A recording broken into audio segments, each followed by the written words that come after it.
నమస్తే welcome to our channel నేను విశాల్ని YCP MP ఎట్టకేలకు అరెస్ట్ అయింది మనం చూస్తూనే ఉన్నాం మరి ముఖ్యంగా చూసుకుంటే ఆయన రాజమండ్రి సెంట్రల్ జైల్లో ఆయన ఉన్నారు ఈరోజు అయితే దీనికి ముఖ్యంగా ఇంకా అంతిమ లబ్ధిదారు ఎవరైనా కూడా తాజా వార్త అయితే మనకు వెలుగులోకి వస్తుంది అయితే వీటికి అన్నిటికీ చూసుకుంటే ఇప్పుడు లక్ష్మీ పార్వతి అసలు లిక్కర్ స్కామ్ సంబంధించి అక్రమ అరెస్టులు చేస్తుందని ఆమె ఘాట్ వ్యాఖ్యలు అయితే చేస్తుంది అయితే కూటమి ప్రభుత్వం మీద దుష్ప్రచారం అయితే చేస్తుందమ్మా అసలు ఈ వ్యాఖ్యలన్నింటిని ఎలా చూడాలి దీని మీద పూర్తిగా విశ్లేషించడానికి మనతో పాటు స్టూడియోలో ఉన్నారు అనలిస్ట్ అశోక్ కుమార్ గారు ఉన్నారు వారిని అడిగి విషయాలన్నీ తెలుసుకునే ప్రయత్నం చేద్దాం అశోక్ గారు నమస్కారం నమస్తే అండి మిథున్ రెడ్డి అరెస్ట్ అయింది మనం చూస్తానే ఉన్నాం మరి వైసీపీ నేతలు ప్రతి ఒక్కరు వాళ్ళు మాట్లాడే వ్యాఖ్యలు ఏంటంటే అక్రమంగా అరెస్టులు చేస్తున్నారు ఎందుకు అరెస్ట్ చేస్తున్నారు అసలు మిథున్ రెడ్డికి ఎలాంటి సంబంధం లేదని వ్యాఖ్యలు చేస్తున్నారు ఇటు చూసుకుంటే అంతిమ లబ్ధిదారు ఎవరనేది మనకి పేరైతే వెలుగులోకి వస్తుంది అసలు ఈ లిక్కర్ స్కామ్ సంబంధించి దీని మీద మీ స్పందన ఏంటి ప్రతి ఒక్కరు కూడా ఇప్పుడు లక్ష్మీపార్వతి అమ్మటి రాంబాబు లేకుండా ఉంటే నిన్న మొన్న విడుదల రజని మాట్లాడింది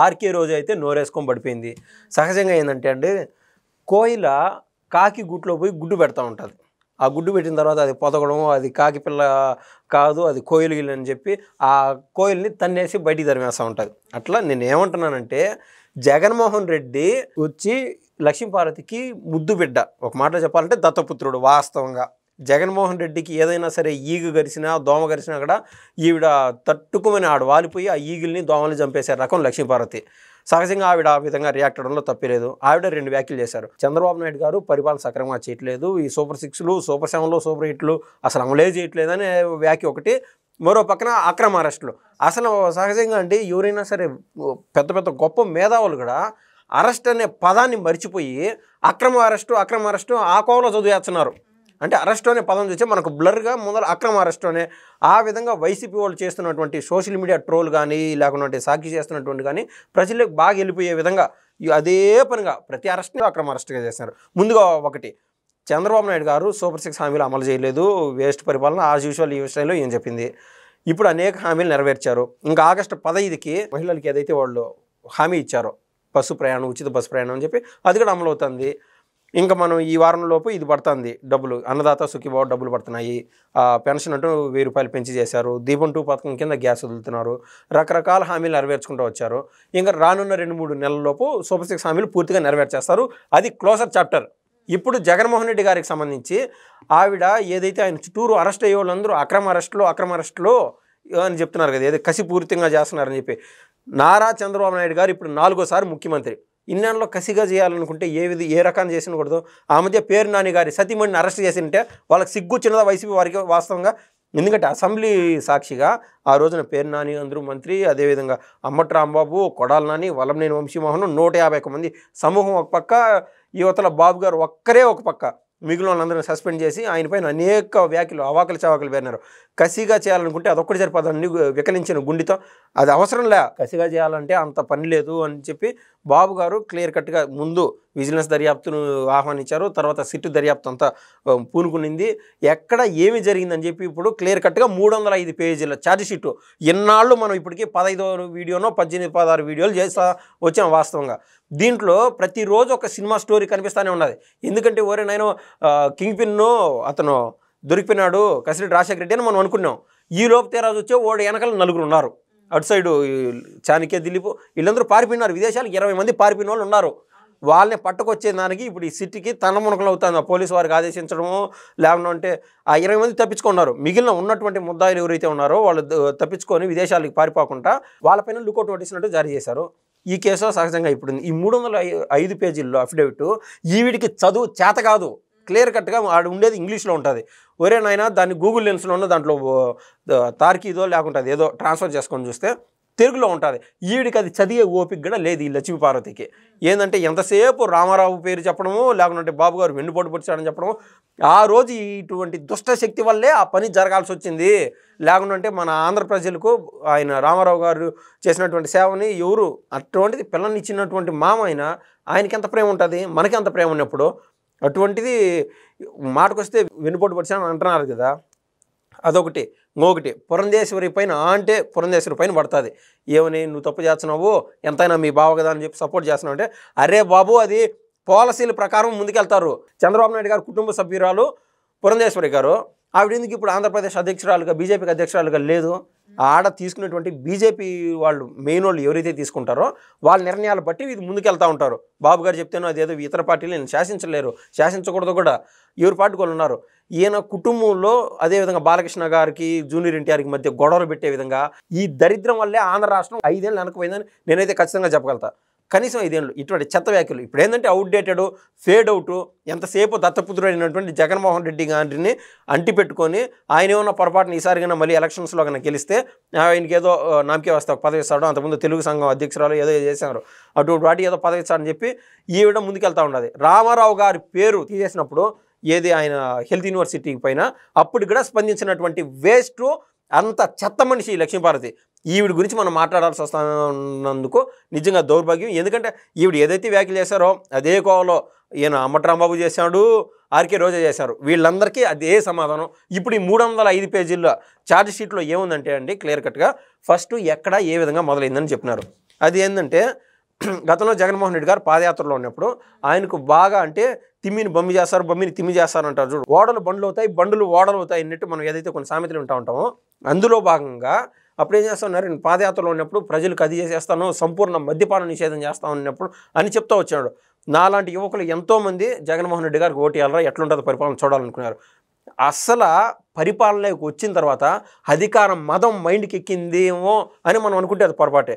ప్రజల కష్టాలు చూస్తా పాదయాత్ర చేస్తున్నాడు జగన్మోహన్ రెడ్డి అని మనం అనుకుంటాను.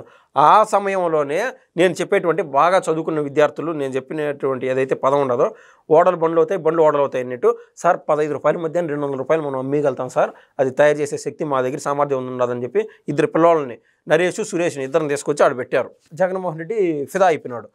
దాన్ని చూసిన తర్వాత ఇంకా మనం ఇంతకుముందు నేను ఒక సామెత చెప్పేవాడిని అడాల్ఫ్ హిట్లర్ గారిది, the large masses of people will more easily attracts or effects to a bigger lie దాంట్లో ఏ స్మాలర్ వన్. చిన్న అబద్ధం కంటే పెద్ద అబద్ధం చెప్తే ఆటోమేటిక్గా ఓట్లు పడిపోతాయి. నేను మద్యం మాఫీ చేసేస్తాను, రాష్ట్రం నుంచి పారదోలేసేస్తాను అనేది పెద్ద అబద్ధం. దానివల్ల ఆడబిడ్డలందరూ జగన్మోహన్ రెడ్డి సైడ్ ఓట్లు వేశారు. ఇందు మూలంగా జరిగింది ఏంటంటే ఏకంగా 35,000 నుంచి 45,000 మంది చనిపోయినారు, మద్యం తాగి తాగి తాగి చనిపోయినారు. వాళ్ళ కుటుంబంలో 4 ఉంటారండి. ఈ సరే 50,000 వేసుకుందాం లెక్కాచారం ప్రకారం, ఆటోమేటిక్గా 2 లక్షల మంది పైన డైరెక్ట్ ఇంపాక్ట్. దాదాపు ఏకంగా 180,000 మంది పైన కుటుంబాలకి ఎఫెక్ట్ తగిలింది. ఇది ఆ పాపం ఊరికే పోతుందా? ఈ జన్మలో చేసినటువంటి పాపం ఈ జన్మలోనే కడుక్కోవాల్సి వస్తుంది. ఎందుకంటే ఈ లోకం కూడా స్పీడ్ అయిపోయింది, ఇది కలియుగం. అదేవిధంగా జగన్మోహన్ రెడ్డి గారు టైర్ కింద ఎవరైతే ఆ తల కింద పడి ఆయన తోసుకుంటా పోయిందో, ఆయన తెలిసి జరిగినా తెలియక జరిగినా కూడా ఆ పాపం అటువంటి పాపాలన్నీ వెంటాడతాయి. ఈ కోవలో జగన్మోహన్ రెడ్డి గారు స్కెచ్ చేసేశారు, అబద్ధం చెప్పేశాడు, మద్యం మాఫీ చేస్తానని చెప్పినాడు, అధికారంలోకి వచ్చాడు, పూర్తిగా పాలసీని అంతా పాత పాలసీని క్యాన్సిల్ చేసేశాడు. ఎస్, జగన్మోహన్ రెడ్డి ఫిట్గా ఉన్నాడు, మద్యం పాలసీ కొత్త పాలసీ తీసుకొస్తున్నాడు, ఆంధ్ర రాష్ట్ర ప్రజలకు మంచి జరుగుతుంది అనుకున్నాం. ఆ పాలసీ తీసేసి ఏం చేశాడంటే ఇప్పుడు 100 మద్యం ఇది కంపెనీలు ఉన్నాయనుకోండి పాతవి, ఆ 100 మద్యం కంపెనీలో ప్రతి ఒక్కరికి హుకుం జారీ చేశాడు.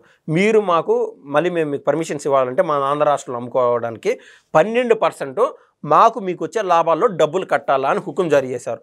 వాళ్ళుండి ఆహా మేము కట్టలేము నాయనా అని చెప్పి పెద్ద కంపెనీలందరూ వెళ్ళిపోయినారు. ఇంకా మిగిలినది ఏంటి, దాదాపు 24 కంపెనీల నుంచి 27 కంపెనీలు మిగిలినాయి. ఆ 27 కంపెనీల వారు సరే మేము కడతాం సార్ అని చెప్పి ముందుకు వచ్చారు. వాళ్ళకి ఆటోమేటిక్ ప్రెషర్ ఉంటుంది. ఇప్పుడు నేను 100 రూపాయలు సంపాదిస్తూ ఉంటాను, దాంట్లో నాకు ఈ 12 రూపాయలు అడుగుతారు, దాన్ని నేను పెట్టే ఖర్చు ఎంత, ఈ జిఎస్టీలు ఎంత, ఇవన్నీ మిగిలించుకోవాలంటే ఇబ్బందే.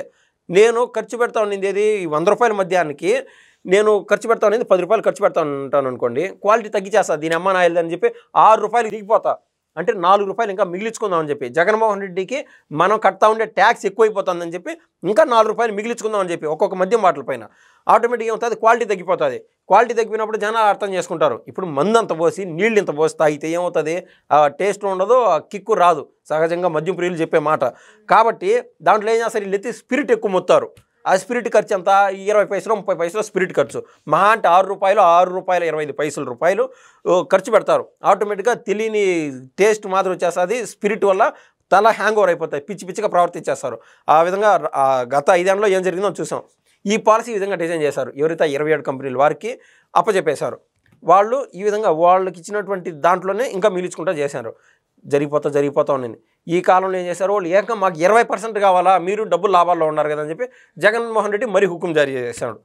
ఇదంతా డీల్ చేసింది ఎవరు, విజయసాయి రెడ్డి, మిథున్ రెడ్డి, కసిరెడ్డి రాజశేఖర్ రెడ్డి, వీళ్ళ గ్యాంగ్ మొత్తం అదేవిధంగా చెవిరెడ్డి భాస్కర్ రెడ్డి హైదరాబాదు, విజయవాడ, అదే విధంగా తాడేపల్లి దగ్గర ఎదురుగా ఒక డెన్ను సృష్టించుకొని ఆడ పాలసీ డిజైన్ చేసి జనాల్లోకి వదిలేశారు ఈ బ్రాండ్లు. పాతగా ఉన్నటువంటి బ్రాండ్లు ఏదొకటి కనుచూపు మేర కనిపించకుండా ప్రెసిడెంట్ మెడల్ అంట, 3 క్యాపిటల్స్ అంట, ఆంధ్ర చాయిస్ అంట. ఏం మూర్ఖత్వం! 3 క్యాపిటల్స్ అని ఒక క్యాపిటల్కే గతి లేకుండా ఉన్నది. 3 క్యాపిటల్స్ అని చెప్పి ఏడన్నా బస్ షెల్టర్ కాడ పోస్టరో లేకుండా ఉంటే మా జగన్మోహన్ రెడ్డి గారు మంచి చేస్తున్నారని చెప్పి సినిమా థియేటర్ల కాడ పోస్టరు ఏదన్నా ఇచ్చే వాళ్ళ అమాయకత్వానికి సరే బా ఏందో 3 క్యాపిటల్స్ అంట బాగానే చేస్తున్నారు బాగా అనుకోవచ్చు. ఆ విధంగా లేదు ఇక్కడ. 3 క్యాపిటల్స్ అని చెప్పి ఏకంగా మద్యం పైన వేసినారంటే ఆయన విచక్షణ జ్ఞానం ఏ విధంగా ఉండదో మనం అర్థం చేసుకోవచ్చు. ఈ రకాన్ని ముందుకెళ్తా వచ్చారు. జగన్మోహన్ రెడ్డి ఎంపీగా 3 సార్లు పోటీ చేస్తే మిథున్ రెడ్డిని అక్రమంగా అరెస్ట్ చేస్తున్నారు అసలు అని వ్యాఖ్యలు చేస్తున్నారు. ఇన్నాళ్ళల్లో మిథున్ రెడ్డిని ఎందుకు అరెస్ట్ చేయాల? ఆయన పైన అభియోగాలు వచ్చినాయి. అభియోగాలు వచ్చినప్పుడు వాస్తవంగా మీరు స్ట్రైట్ మంచి క్వశ్చన్ అండి అడిగింది. జగన్మోహన్ రెడ్డిని ఈరోజు సాయంత్రం అరెస్ట్ చేసేయాలి. వాస్తవంగా ఆయన పైన ఉన్నాయి కదా, అభియోగాలు వచ్చినాయి కదా, ఆ రూట్లో వెళ్ళట్లే సిట్టు. క్లియర్ కట్గా ఎక్కడ ఏ విధంగా ఆయనకి చేరింది అనే దానికోసమే జగన్మోహన్ రెడ్డి గారి అరెస్టు వెయిటింగు. మిథున్ రెడ్డిది ఏదైతే పిఎల్ఆర్ కంపెనీ ఏదైతే ఉన్నదో మిథున్ రెడ్డి నాయన కొడుకులది కంపెనీ, దానికి ఏకంగా 25 కోట్ల రూపాయలు ఒకసారి, 75 కోట్ల రూపాయలు ఒకసారి అక్రమంగా వేరే షెల్ కంపెనీస్ నుంచి డబ్బులు వచ్చి చేరినాయి. ఆ షెల్ కంపెనీలు సృష్టించింది ఎట్లా? ఒకడేడో చనిపోయాడు ఉంటాడు, వాడు బటన్ వేలు ఎత్తుకొచ్చి ఫింగర్ ప్రింట్ వేసేస్తారు. వాడిది ఫేక్ సిమ్ ఒకటి, వాడు అడ్రస్ వేరేది, బ్యాంక్ అడ్రస్ వేరేది. దీని నుంచి ఈ కంపెనీలకు డబ్బులు ట్రాన్స్ఫర్ అవుతుంది. ఇంకా మనం ఎవరు ఆపలేదు అనుకున్నారు ఏమో, షెల్ కంపెనీల నుంచి అట్లా ట్రాన్స్ఫర్ చేసుకుంటూ వచ్చి పిఎల్ఆర్ కంపెనీ ఏదైతే వీళ్ళ కంపెనీ ఉన్నదో డబ్బులు ట్రాన్స్ఫర్ చేశారు. సిటీది కనిపెట్టేసింది. ఈ విధంగా ఈయన కంపెనీలకు డబ్బులు వచ్చినాయి.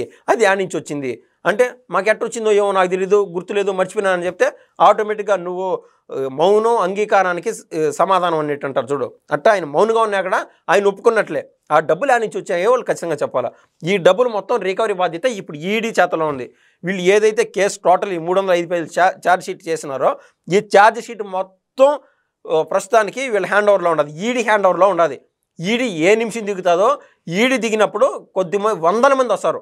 ₹1 అయినా డబ్బులే అండి. ఇప్పుడు మనం కేవలం 3,500 కోట్ల రూపాయలు స్కామ్ జరిగిందని మాట్లాడుతున్నాము. కానీ ప్రధానంగా మనం స్టార్టింగ్లో చూసినది 99,600 కోట్ల రూపాయల మేర మనీ క్యాష్లెస్ ట్రాన్సాక్షన్స్ జరిగినాయి అని చెప్పి మనం విన్నాం. అది దేశం ఇటువంటి అంతటి స్కాము ఇప్పటి వరకు చూసే ఉండదు. ఏమి దమ్మో ఏమి ధైర్యమో నాకు తెలియదు, కానీ ఎప్పటికీ చిక్కిపోము ఈ చట్టాల దృష్టిలో అని చెప్పి జగన్మోహన్ రెడ్డి గారు నిర్ణయం లేకుండా ఈ విధంగా ముందుకెళ్ళరు.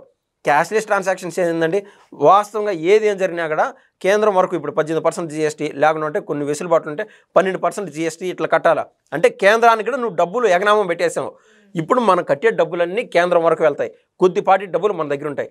దీన్నన్నీ ఏం చేయాలంటే పలానా సంక్షేమానికో పలానా సీసీ రోడ్లకో లేకుండా అంటే ఉన్నటువంటి విపత్కర పరిస్థితులు వచ్చే వాళ్ళకు పెట్టడం, ఇట్లా రాష్ట్ర ఖజానాలో డబ్బులు ఉండాలి. ఆ ఖజానాలో డబ్బులు లేకుండా డీబీటీ గవర్నమెంట్ డబ్బులు వేసేసాము మీ పనులు మీరు చేసుకోండి అని చెప్పి కనీసం మౌలిక సదుపాయాలు అంటే రోడ్లు నీళ్లు ఏది కల్పించుకుంటా జగన్మోహన్ రెడ్డి డబ్బు అనే యావలో ముందుకెళ్ళినాడు. ఆ పాపము పాము మాదిరి చుట్టుముట్టింది జగన్మోహన్ రెడ్డి గారిని.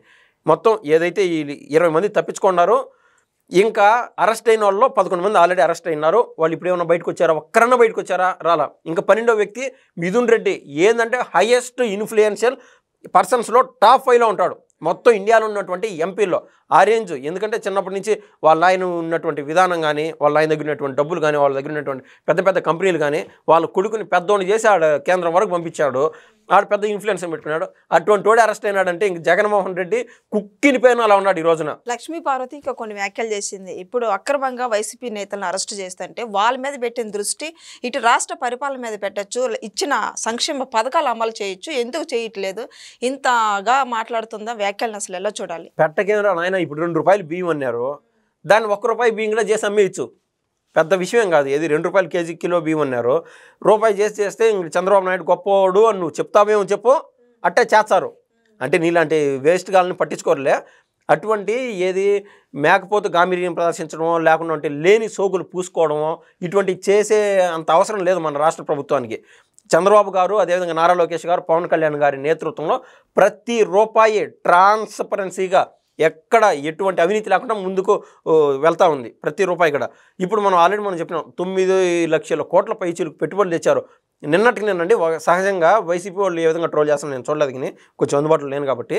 ఒకటి ఏంటంటే ఈయన ఆనంద్ మహీంద్రా గారు తెలుగు యాడ్ ఒకటి వదిలినారు ఆయన కంపెనీకి సంబంధించి. అది చూసి నారా లోకేష్ గారు ఇమ్మీడియట్గా ట్విట్టర్లో పోస్ట్ చేసేశారు. ఆనంద్ మహీంద్ర గారు, మీరు చూసినటువంటి తెలుగు నేను చూశానండి, చాలా బాగుంది, మన రాష్ట్రంలో పెట్టుబడులకి ఇది అద్భుతంగా ఉంటుంది, మీ కంపెనీలు మా దాంట్లో పెట్టండి సారు అని పెట్టాడు. ఇప్పుడు ఒకవేళ ఆనంద్ మహీంద్ర గారు కన్నా ఎక్కడికైనా కంపెనీలు పెట్టుకుంటే లోకేష్ గారు పరువు పోయినట్టే కదా వీళ్ళు చెప్పే ప్రకారం. ఇది కాకుంటే 10 ప్రయత్నం చేస్తాడు. పరువు ఉండని పోని పాయింట్ అది కాదు. మాకు అవకాశం కల్పించండి సార్, మీరు ఎక్కడ కంపెనీలు పెట్టండి సార్ అని చెప్పి అడగడానికి ఒకవేళ ఆయన కన్నా ముందుకు రాకుంటే పరువు పోయినట్టే కదా ఒక రకంగా మీరు చెప్పే యాంగిల్లో. దాన్ని తెగించి ఆ రిస్క్ ఫ్యాక్టర్ని బేస్ చేసుకొని మరి ఈయన ట్వీట్ చేశానంటే అది హ్యాట్స్ ఆఫ్ టు హిమ్. పరువు పోతే పోయింది. 10 మంది రాష్ట్రంలో ఉన్నటువంటి యువకులు బతుకుతారు. అది ఆశామాషి కంపెనీ కాదు, పెద్ద కంపెనీ. చుట్టూరు ఉన్నటువంటి అనుబంధ సంస్థలు ఏవైతే ఉన్నాయో వాటిలో కూడా ఉద్యోగస్తులు ఎక్కువ మంది వస్తారు. ఆ విధంగా ఆయన రిస్కే కదా అండి చేసింది వాస్తవంగా. అటువంటిది ఆనంద్ మహీంద్ర గారు గొప్ప మనసుతో ముందుకు వచ్చారు కాబట్టి సరిపోయింది. అది ఫెయిల్యూరు. మరోసారి ఇంకొక కంపెనీ కూడా ప్రయత్నం చేస్తారు నారా లోకేష్ గారు, తప్పే ఉన్నది. ఆ విధంగా ఉండాలి. కానీ మాస్క్ లేదు ఎట్ట చేసేది మేము అని చెప్పి డాక్టర్ సుధాకర్ గారు ఏదైతే అడిగినారో దానికి కూడా ఈగో పోయి మనిషిని చంపేసే అంత ప్రయత్నంలో మీరెక్కడ. అదేంటి అనేది జగన్మోహన్ రెడ్డి లాంటి ప్రిజనరీకి నారా లోకేష్ గారి లాంటి విజనరీకి ఉన్న తేడా. పనిచేసే ఓడికి నారా లోకేష్ గారు, పని చేయనటువంటి జగన్మోహన్ రెడ్డి గారికి ఉన్న తేడా అది. సో ఇదండి, విన్నారు కదా, చూశారు కదా వీడియోలో లక్ష్మీ పార్వతి వ్యాఖ్యలు. అంటే కూటమి ప్రభుత్వం మీద ఎలా మాట్లాడిందో, ఆమె ఎప్పుడు ఇలానే మాట్లాడుతుంది. కూటమి ప్రభుత్వం ఉన్న ప్రజలైతే ఆమె అలానే మాట్లాడితే పట్టించుకోవద్దన్న వ్యాఖ్యలు అయితే చేస్తున్నారు. అయితే తర్వాత ఏం జరుగుతుందో నెక్స్ట్ వీడియోలో అయితే తెలుసుకుందాం. Thank you sir. ధన్యవాదాలు.